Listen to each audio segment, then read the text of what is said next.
আমাদের কারোরই দেখতে পারে না, বুঝছেন? মনে করেন ও শুধু একা খাবে, একা থাকবে, আমরা তো কেউ আসি না, শুধু হচ্ছে ওর আমার ভাই আর আমার মা, এই ছাড়া কিছু নেই, ওর কোনো তার অভাব নেই, তারপরে ও আমার মারে দেখতে পারে না। কয় কি যে আছে, দূর দূর হতে পারিস না, এ হতে পারিস না, ও হতে পারিস না, মেলা কথা বলে। আগে 2-3 বার মাইরেছে।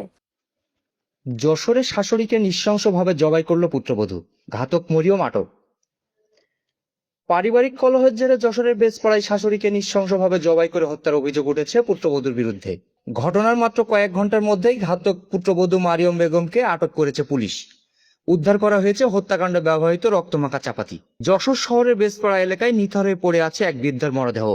নিহত সকিনা বেগম ওই এলাকার লালচাঁদ খলিফার স্ত্রী। তবে এই মৃত্যুর পেছনে কোনো বাইরের শত্রু নয়, জড়িয়ে আছে নিজ পরিবারেরই নাম। সামান্য পারিবারিক বিরোধের জেরে পুত্রবধূ মারিয়ম বেগমের হাতে প্রাণ দিতে হয়েছে শাশুড়িকে। পুলিশের প্রাথমিক জিজ্ঞাসাবাদে ঘাতক নিজেই স্বীকার করেন তার শাশুড়ির হত্যাকাণ্ডের ব্যাপারে।